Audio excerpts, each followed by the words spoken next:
Hey everyone, happy Tuesday.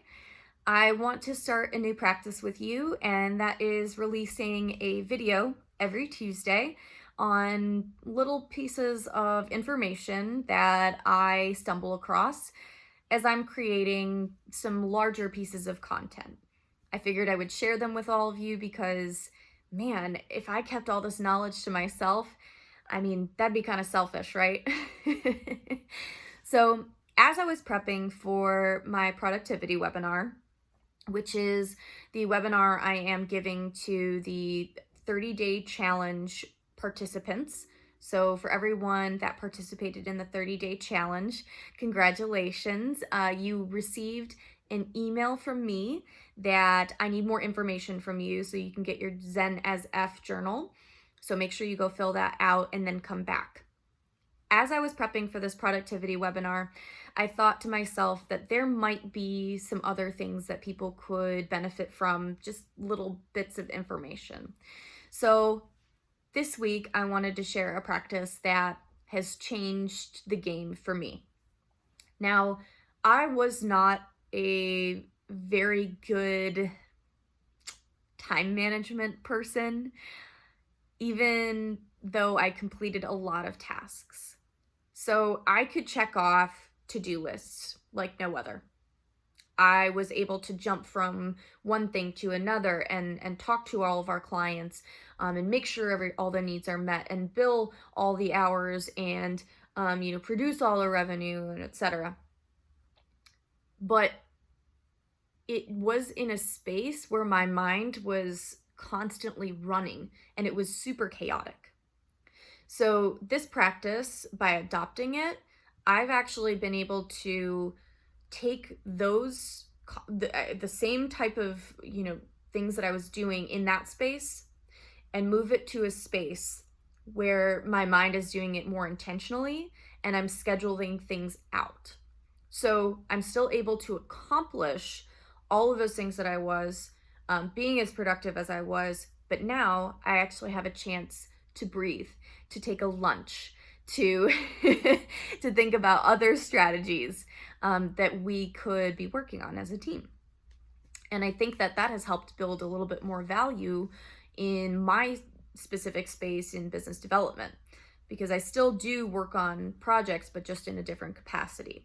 So restructuring the projects from client facing now to internally facing has been an interesting shift, but it still has the very similar feel.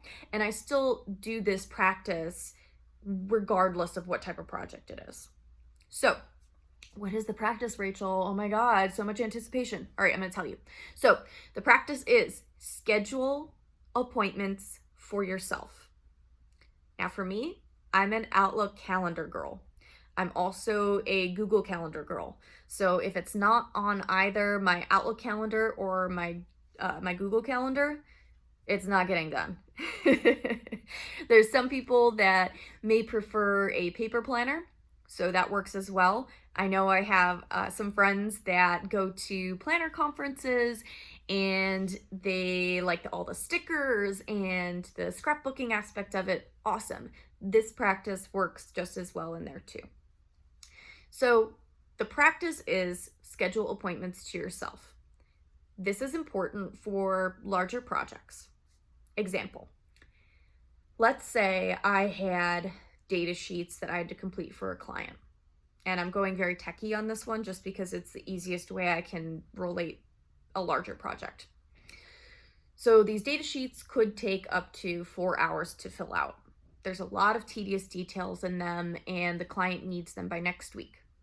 So what I do is on that Monday morning, I would open up my Outlook calendar and I would think to myself, all right, I have all these meetings kind of popped all over my calendar, but where's some time that I can actually complete these things undisturbed? Which, oh my God, Rachel, I have a million things on my calendar. We'll get to that in another section of the things that I'm going to talk about as I'm going through this productivity training. But if you have some time in your calendar, schedule it.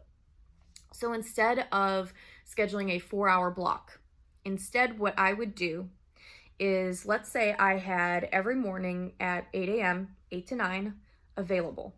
I would go, okay, Tuesday, 8 to 9, Wednesday, 8 to 9, Thursday, 8 to 9, Friday, 8 to 9. And I would just write in simply the title of that appointment to myself. So I'm not inviting anybody to it. The appointment to myself, I would write in data sheets, data sheets, data sheets, and data sheets. All right, cool. So I know that I'm supposed to work on data sheets each day that week at 8 o'clock in the morning. And for things that I really don't want to do, I schedule the very first part of my day so I feel like I accomplished something. If you'd prefer to schedule them later on, just be wary that they could be pushed off, because that happens to me a lot. Is it comes down to 4 o'clock and I haven't done the thing that I was supposed to do in the morning, and it's not going to get done. So good practice is always to schedule it early in the morning or when you feel like you're not going to be interrupted. So I take those data sheets appointments and I make myself intentionally busy during those times so that no one can interrupt me. People know that my Outlook calendar looks like a freaking mess. If you if you were to open it up and not know what I was doing, it looks like I have a million meetings with people. Like, Rachel, why are you in back-to-back meetings with people all day? I'm not. I'm in meetings maybe majority, well, I want to say there's only a handful of days that I'm in all-day meetings, like back to back to back to back. But I would say that there's probably less than half my day I'm in meetings. So I would take those appointments and make sure that I'm put out as busy so that people know that my calendar, I don't want to be disturbed. I'm not open for meetings that day or during that time. And then under each of those appointments, I would break out certain tasks that I have to do during that appointment. So for example, some people would just say, work on X. That's not the way to do it. You want to complete X, complete Y. Because if you just say work on, you don't have a real goal in mind. You're just giving yourself an action to do versus like a completion, which we're looking for a completed product at the end. So give yourself goals. So if you have, I don't know, maybe like 5 tasks and you complete all 5 in 30 minutes, take some from the next appointment that you have and place them in that first appointment and try and get as much stuff done, because you may be able to remove those appointments and it may take you less time than you actually thought. If it ends up taking you longer, you can toss things into those other appointments, but at least you can pick up exactly where you left off. Now, for things like data sheets, I find them very tedious. I don't really like to do them. I know an engineer doesn't like to do some of her job. You know, it's true. Like, there's a lot of things that I don't want to do in my job, and that's okay to admit. I think that's important for us to admit. And doing those things, you know, early in the morning or during your most productive time of the day is another really important part of recognizing the way that you work and the type of skill set you have and the type of person you are and the type of time management skills that you have. So I would say give this practice a shot. Give it a shot just for a week. See if it makes a difference. See if you can actually complete it and not feel like you're ripping your hair out. I think you're gonna love it if you don't already do it. And if you're already doing it, see if you can do it with more intention. See if like you can really sit down and like focus on those things. I know you can do it, and I'm rooting for you. All right, everyone.